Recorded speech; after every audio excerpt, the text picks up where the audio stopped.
No século XII, Jerusalém estava nas mãos dos cristãos havia quase um século.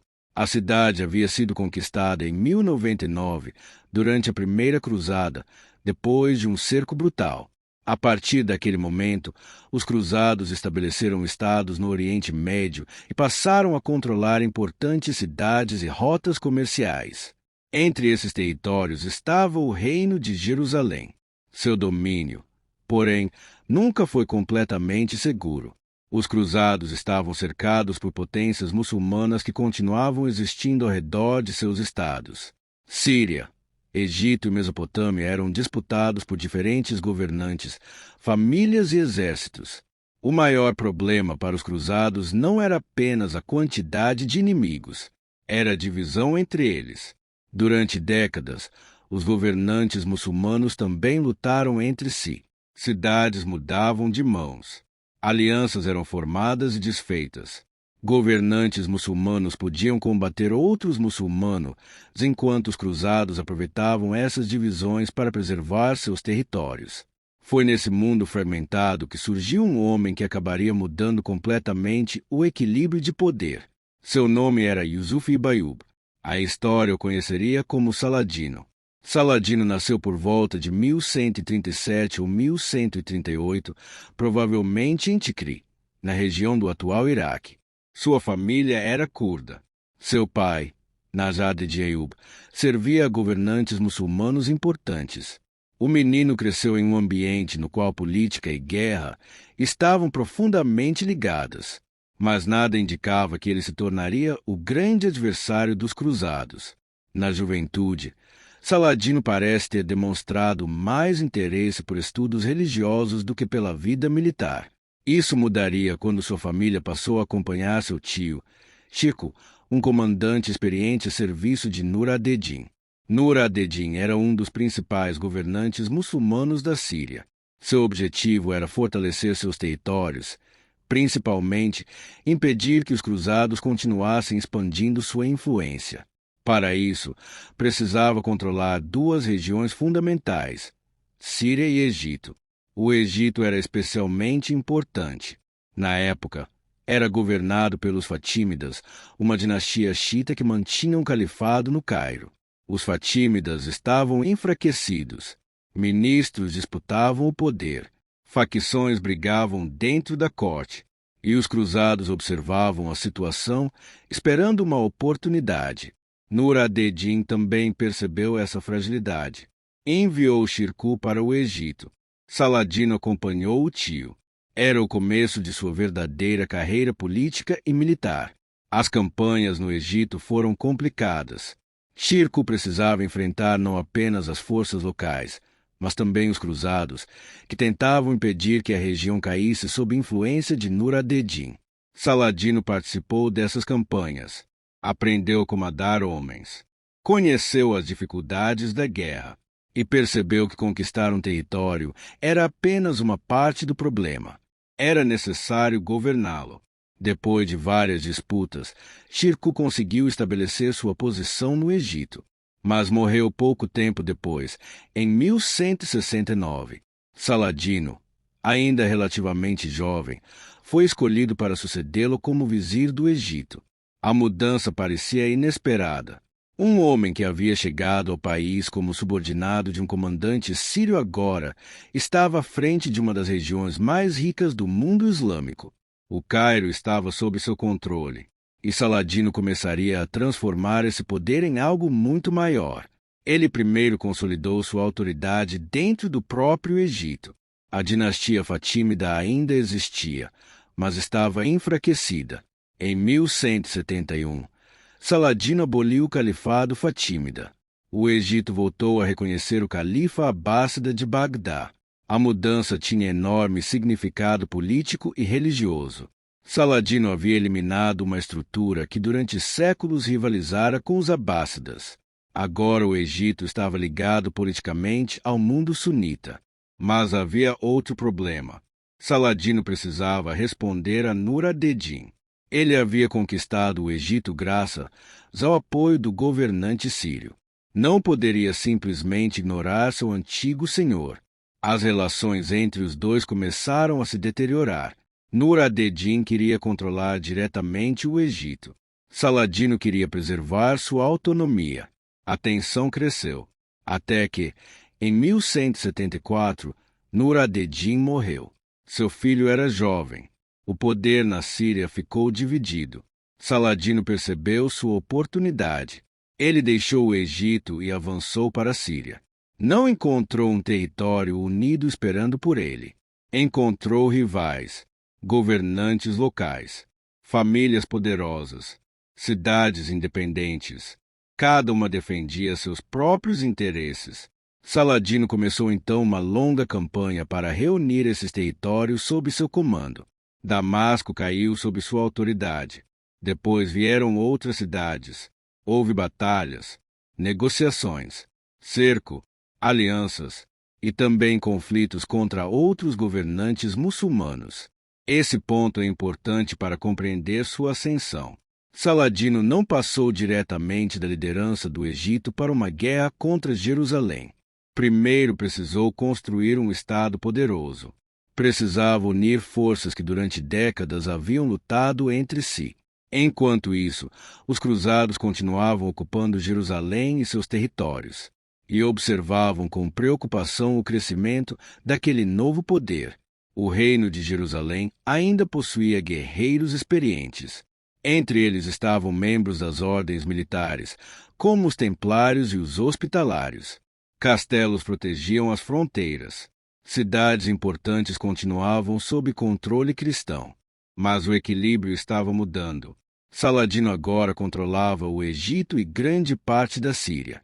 Seus territórios formavam uma faixa poderosa ao redor dos estados cruzados. Jerusalém estava cada vez mais cercada. Mesmo assim, durante alguns anos, não houve uma guerra definitiva. Existiam tréguas, negociações, trocas de prisioneiros, comércio e períodos de relativa calma. A guerra medieval não era uma sequência permanente de batalhas. Muitas vezes, os inimigos negociavam porque ambos precisavam de tempo para se reorganizar. Saladino sabia disso. Também sabia que ainda não estava pronto para atacar Jerusalém. Precisava fortalecer seu exército, consolidar suas fronteiras e esperar o momento certo. Esse momento começaria a se aproximar por causa de um homem que estava do outro lado da fronteira. Um nobre conhecido por sua brutalidade. Seu nome era Reinaldo de Châtillon, e suas ações colocariam fim ao equilíbrio que havia mantido Jerusalém segura durante décadas. Reinaldo de Châtillon não era o governante mais poderoso do reino de Jerusalém, mas suas ações acabariam provocando uma guerra que mudaria o destino da cidade. Ele havia chegado ao Oriente durante a Segunda Cruzada, depois de ser capturado por forças muçulmanas. Passou aproximadamente 15 anos como prisioneiro. Quando finalmente foi libertado, recebeu o Principado de Antioquia por casamento. Mais tarde, casou-se novamente e tornou-se senhor de uma região estratégica próxima ao Mar Morto. Ali começou a construir sua reputação. Reinaldo atacava caravanas que atravessavam o território. Não fazia diferença se transportavam mercadorias ou pessoas ligadas a períodos de trégua. Em uma dessas ações, capturou peregrinos muçulmanos que viajavam em direção a Meca. Saladino recebeu as notícias. Para ele, aquilo não era apenas um ataque isolado. As tréguas existentes entre os dois lados tinham regras. Quando uma caravana era atacada, os acordos ficavam ameaçados. Saladino exigiu que os prisioneiros fossem libertados e que Reinaldo fosse punido. A resposta não veio, e Reinaldo foi ainda mais longe. Em 1182, lançou uma expedição marítima pelo Mar Vermelho.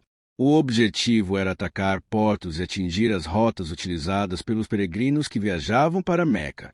Seus homens chegaram a ameaçar a própria região sagrada. A expedição acabou sendo derrotada por forças muçulmanas. Mas o episódio deixou uma marca profunda. Para Saladino, Reinaldo havia ultrapassado um limite. Não se tratava mais apenas de uma disputa territorial. Jerusalém e os lugares sagrados estavam envolvidos. Ainda assim, Saladino continuou tentando evitar uma guerra total. O momento ainda não era ideal. Seus inimigos internos continuavam sendo uma preocupação, e o reino de Jerusalém ainda possuía um exército poderoso. Mas a situação começaria a mudar. Na década de 1180, a política do reino de Jerusalém também estava dividida. O rei Balduíno IV sofria de lepra. Apesar da doença, havia demonstrado grande habilidade política e militar. Durante seu reinado, os cruzados conseguiram conter Saladino em algumas ocasiões, mas sua saúde piorava. A sucessão tornou-se uma questão cada vez mais delicada. Após sua morte, o poder passou para Balduíno V, ainda criança. O menino morreu pouco depois. A disputa pelo trono colocou diferentes famílias nobres em lados opostos.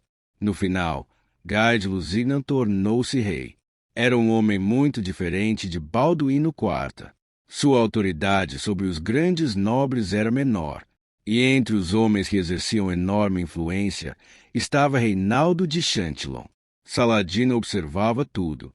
A trégua ainda existia, mas a confiança havia praticamente desaparecido. Em 1186 ou 1187, Reinaldo atacou uma grande caravana muçulmana. Entre os viajantes estavam pessoas ligadas à família de Saladino. Mais uma vez, prisioneiros foram feitos. Saladino exigiu sua libertação. Reinaldo recusou. A resposta de Saladino foi definitiva. Ele reuniu seu exército. Dessa vez, não pretendia apenas realizar uma incursão. Pretendia destruir o principal exército do reino de Jerusalém. Guy de Lusignan também começou a reunir suas forças. Os cruzados possuíam milhares de homens, cavalaria pesada, infantaria, arqueiros e membros das ordens militares. Entre eles estavam os templários e os hospitalários. A decisão de marchar contra Saladino, porém, provocou discussões. Alguns defendiam permanecer próximos às fontes de água e às fortificações. Outros acreditavam que era necessário avançar para enfrentar Saladino antes que ele pudesse atacar livremente. Guy decidiu marchar. Foi uma decisão que levaria o exército cruzado diretamente para uma armadilha. Saladino havia reunido suas tropas perto do lago de Tiberíades. O exército cruzado estava em Séforis. Entre os dois pontos havia uma distância considerável e, no caminho, estava a região conhecida como Chifres de Atim. O problema era a água. Os cruzados precisavam atravessar uma região quente e seca. Saladino sabia disso. Suas tropas controlavam as fontes, atacavam os flancos da coluna, criavam fumaça, impediam que os cruzados descansassem. A cada quilômetro, a situação ficava pior. O exército de Guy avançava carregando armaduras pesadas sob o calor. Os cavalos também sofriam. A água diminuía. A formação começou a perder sua organização. Durante a noite, os cruzados tentaram alcançar o lago de Tiberíades. Não conseguiram. Saladino havia fechado as rotas. Na manhã seguinte, o exército cruzado estava cercado. A sede era extrema. Os homens estavam exaustos. Os cavalos mal conseguiam se movimentar. Então começou a batalha. A cavalaria cruzada tentou romper o cerco. Alguns grupos conseguiram abrir passagem temporariamente, mas Saladino possuía muito mais espaço para manobrar. Seus arqueiros atacavam continuamente. A infantaria cruzada perdeu coesão. A cavalaria ficou isolada. E a força que havia protegido Jerusalém durante décadas começou a desaparecer. A derrota foi completa.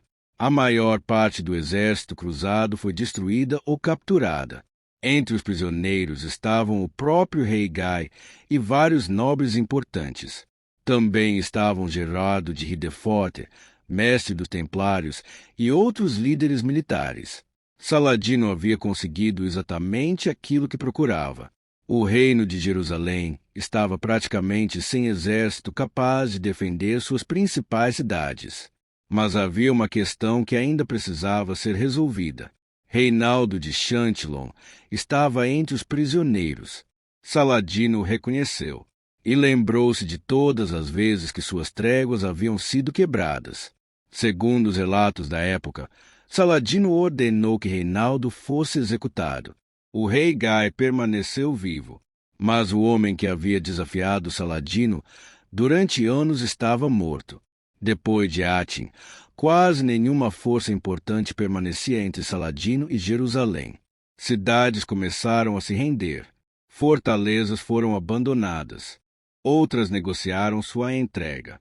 A notícia da derrota espalhou-se rapidamente. Para os habitantes de Jerusalém, a situação era diferente de tudo que haviam vivido. Durante quase um século, a cidade havia permanecido sob domínio cristão. Agora seu principal exército havia sido destruído, e o exército de Saladino estava avançando. Jerusalém estava diante de seu maior perigo desde a conquista pelos cruzados. Dentro das muralhas, restavam soldados, habitantes e alguns nobres. Mas não havia força suficiente para enfrentar Saladino em campo aberto. A defesa precisaria acontecer atrás das muralhas. E o homem que comandaria essa resistência seria Balian de Ibelem. Depois de Atim, o caminho até Jerusalém estava aberto. Saladino avançou rapidamente pelo território do reino. Cidades e fortalezas que antes dependiam do exército real agora precisavam decidir entre resistir ou negociar. A situação dos cruzados se deteriorava a cada dia. Jerusalém, porém, ainda estava protegida por suas muralhas. Dentro da cidade estava Balian de Ibelem, um dos nobres mais respeitados do reino. Ele havia participado da campanha que terminou em Atim, mas conseguirá escapar da captura. Quando chegou a Jerusalém, encontrou uma cidade aterrorizada. A notícia da derrota havia chegado antes do exército de Saladino. Todos sabiam o que acontecerá com o exército real. Sabiam que o rei Gai estava preso. Sabiam que os principais comandantes haviam sido capturados. E sabiam que Saladino estava se aproximando. Balian decidiu permanecer na cidade. A princípio, sua intenção era apenas buscar a esposa e partir, mas os habitantes pediram que assumisse a defesa. Ele aceitou. A situação era desesperadora. Jerusalém não possuía um grande exército. Muitos de seus soldados haviam morrido em Atim. Outros estavam presos. Os defensores precisaram recorrer aos próprios habitantes. Homens foram convocados para as muralhas. Armas foram distribuídas. As fortificações foram reparadas. Até pessoas que normalmente não participavam da guerra passaram a ajudar na defesa. Balian sabia que não poderia vencer Saladino em uma batalha aberta. A única possibilidade era obrigar o sultão a gastar tempo e homem diante das muralhas. Saladino chegou à cidade em setembro de 1187. Seu exército cercou Jerusalém. As tropas muçulmanas ocuparam posições ao redor das muralhas. Máquinas de cerco foram preparadas. Os defensores observaram o enorme exército do lado de fora. A cidade estava completamente cercada. Saladino inicialmente procurou um ponto favorável para o ataque. As muralhas de Jerusalém não eram iguais em todos os lados. Algumas áreas ofereciam maior dificuldade. Outras poderiam ser atacadas com mais eficiência. Depois de avaliar as defesas, Saladino concentrou suas forças no lado norte. O cerco começou. As máquinas lançavam pedras contra as muralhas. Os defensores respondiam com flechas e outros projéteis. Durante os primeiros dias, os cruzados conseguiram resistir. A vantagem estava nas fortificações. Um exército muito maior não significava necessariamente uma vitória rápida quando precisava atacar uma cidade fortificada. Mas Saladino tinha tempo. Os defensores não. Balian percebeu que a situação não poderia durar indefinidamente. A cidade precisava de reforços, mas não havia um exército próximo capaz de chegar a tempo. Também não havia esperança de que o rei Gai fosse libertado e trouxesse suas tropas. Jerusalém estava sozinha. Os combates continuaram. Os muçulmanos conseguiram aproximar suas máquinas das muralhas. Torres de cerco foram utilizadas. Em determinado momento, Saladino mudou o foco do ataque. Seu exército passou a pressionar o lado norte. Depois, concentrou esforços na região próxima ao Monte das Oliveiras. Os defensores precisavam deslocar homens constantemente. Cada trecho da muralha precisava ser protegido. A resistência começou a ficar mais difícil. Os cruzados perceberam que uma brecha poderia ser aberta a qualquer momento. Quando isso acontecesse, a batalha dentro da cidade seria praticamente impossível de vencer. Balian então tomou uma decisão. Reuniu os líderes da cidade. A situação precisava ser discutida. Eles ainda poderiam continuar lutando, mas o preço provavelmente seria enorme. Jerusalém poderia ser tomada à força. E todos sabiam o que havia acontecido quando os cruzados conquistaram a cidade em 1099. Naquela ocasião, a população muçulmana e judaica havia sofrido um massacre. Agora os habitantes de Jerusalém temiam que a história se repetisse, dessa vez contra eles. Balian procurou negociar.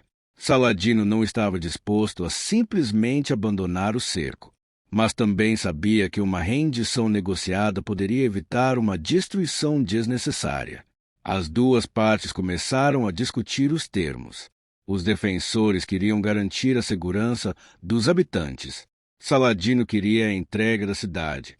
O problema era o número de pessoas que precisavam ser libertadas. Jerusalém possuía milhares de moradores.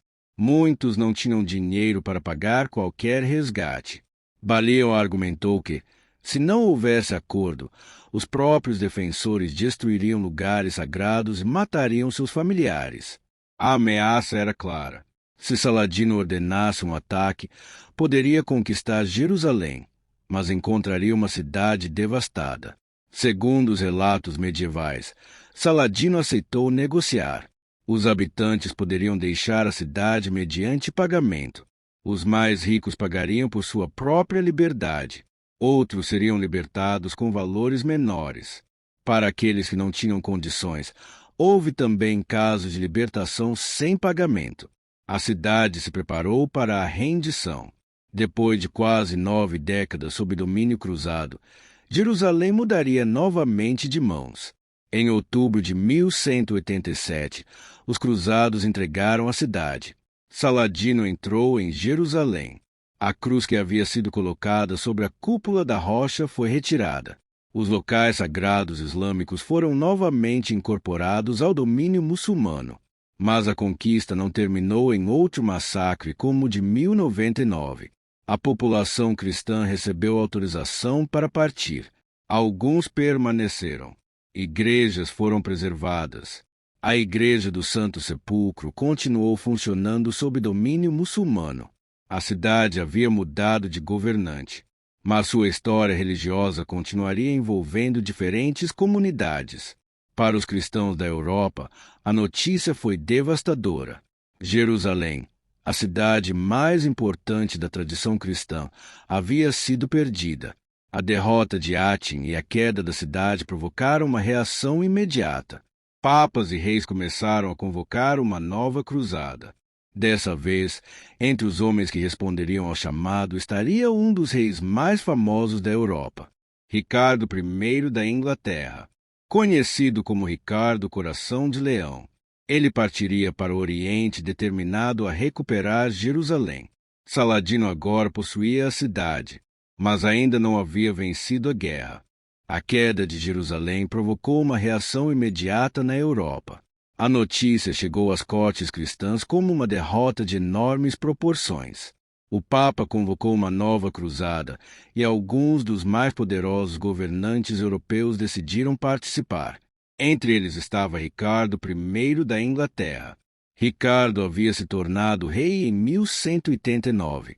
Era conhecido por sua habilidade militar e por sua personalidade determinada. Não estava interessado apenas em liderar uma expedição religiosa. Queria recuperar os territórios perdidos e conquistar prestígio. Outro grande governante também partiu para o Oriente, Filipe II da França. O imperador Frederico Barbarossa, do Sacro Império Romano-Germânico, também tomou o caminho da cruzada, mas morreu durante a viagem, em 1190, antes de chegar à Terra Santa. Ricardo e Filipe chegaram por mar. Seu primeiro grande objetivo foi Acre. A cidade de Acre estava sob controle muçulmano e possuía enorme importância estratégica. Os cruzados começaram o cerco antes mesmo da chegada de Ricardo. Quando o rei inglês desembarcou em 1191, encontrou uma guerra que já se prolongava havia meses. Ricardo trouxe soldados, navios e máquinas de cerco. Sua chegada mudou o equilíbrio. Os ataques aumentaram. As muralhas foram bombardeadas. Os defensores começaram a ficar sem recursos. Saladino tentou manter a cidade. Seu exército atacava as posições cruzadas do lado de fora, enquanto os defensores resistiam dentro das muralhas. Mas a situação tornou-se insustentável. Em julho de 1191, Acre se rendeu. A vitória devolveu aos cruzados uma importante posição na costa, mas também revelou um problema. Ricardo e Saladino estavam agora frente a frente. As relações entre os líderes cruzados também começaram a se deteriorar. Filipe II deixou a região e voltou para a França. Ricardo permaneceu. O rei inglês passou a comandar a maior parte das operações militares. Saladino, por sua vez, continuava reunindo forças. Jerusalém permanecia em suas mãos. Ricardo sabia que recuperar a cidade seria muito mais difícil do que conquistar Acre. Era necessário atravessar território hostil, manter linhas de abastecimento e enfrentar o exército de Saladino. Ainda assim, avançou para o sul. O objetivo era Jaffa. O exército cruzado marchava próximo ao litoral. Ricardo mantinha seus homens organizados em uma formação defensiva. A infantaria protegia os lados. A cavalaria ficava pronta para contra-atacar. Os arqueiros impediam que os muçulmanos se aproximassem facilmente. Saladino atacava repetidamente. Seus soldados disparavam contra a coluna e procuravam encontrar pontos vulneráveis. Mas Ricardo não permitiu que seu exército se desorganizasse. A disciplina dos cruzados foi fundamental. Quando finalmente chegaram perto de Arsuf, Saladino decidiu enfrentar Ricardo em uma batalha aberta. A Batalha de Arsuf aconteceu em setembro de 1191. Saladino utilizou arqueiros para pressionar continuamente os cruzados. Os cavalos e soldados europeus foram submetidos a ataques constantes. Ricardo esperou. Não lançou sua cavalaria imediatamente. Manteve a formação enquanto seus homens suportavam os disparos. Então, quando percebeu que o momento era favorável, ordenou o ataque. A cavalaria pesada avançou. A linha muçulmana foi rompida. As forças de Saladino recuaram. Ricardo havia conseguido uma vitória importante. Jaffa estava aberta para os cruzados, mas Jerusalém ainda estava longe. Depois de conquistar Jaffa, Ricardo começou a considerar seriamente um ataque à cidade sagrada. Seu exército chegou a se aproximar de Jerusalém, mas o problema permanecia. Mesmo que conseguisse tomar a cidade, seria possível mantê-la. As linhas de abastecimento eram longas. O exército de Saladino ainda existia. As fortalezas ao redor da região estavam nas mãos muçulmanas. Uma conquista poderia ser perdida pouco depois. Ricardo percebeu que precisava escolher entre uma grande batalha e uma negociação. Enquanto isso, Saladino também enfrentava dificuldades. A guerra estava consumindo recursos. Seu exército precisava ser mantido em campanha durante meses. Os territórios conquistados exigiam proteção. Nenhum dos dois lados possuía uma vitória definitiva. Em 1192, Ricardo decidiu avançar novamente. Jaffa havia sido atacada e quase perdida, mas o rei inglês conseguiu recuperá-la. Saladino enviou suas forças para retomar a cidade.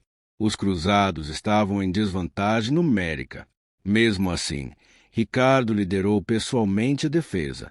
Segundo relatos medievais, o rei participou diretamente dos combates.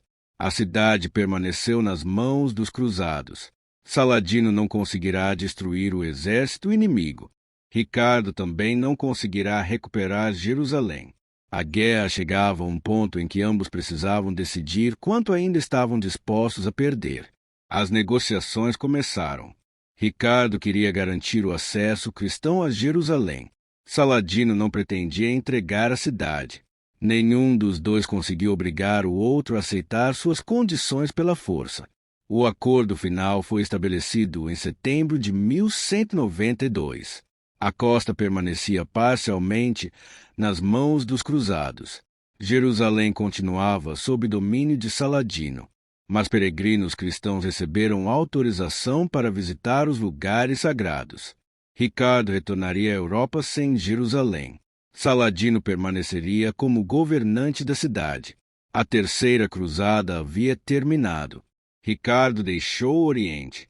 Sua viagem de volta seria complicada e acabaria levando a prisão nas mãos do imperador Henrique VI. Saladino permaneceu em seus territórios. A guerra havia terminado, mas seu governo não duraria muito mais. Em março de 1193, Saladino morreu em Damasco. Tinha pouco mais de 50 anos. Seu enorme domínio seria dividido entre seus filhos e parentes. Nenhum deles conseguiria manter exatamente a mesma autoridade que ele havia construído, mas seu nome já estava destinado a sobreviver. Saladino havia começado sua trajetória como um jovem ligado a uma família curda.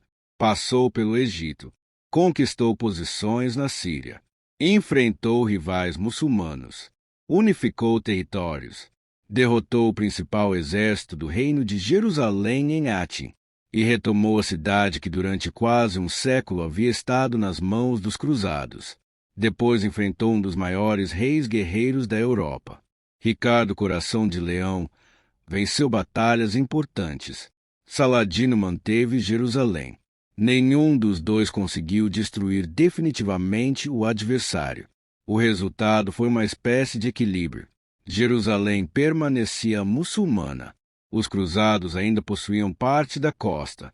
E a guerra que havia começado com a queda da cidade não conseguiu devolver aos cristãos aquilo que eles mais desejavam. A cidade continuaria sendo disputada, continuaria sendo visitada, continuaria sendo símbolo de diferentes tradições religiosas. E, nos séculos seguintes, novas cruzadas ainda seriam organizadas. Mas a história de Saladino e da queda de Jerusalém havia chegado ao fim, e seu legado permaneceria como uma das figuras mais marcantes das guerras entre o mundo islâmico e a Europa medieval. A morte de Saladino não encerrou a disputa pela Terra Santa. Seu império foi dividido entre seus filhos, irmãos e outros membros da família aiúbida. A unidade que ele havia construído começou a se enfraquecer. Jerusalém, porém, continuou sob domínio muçulmano. Para os cruzados, a cidade permanecia como o grande objetivo.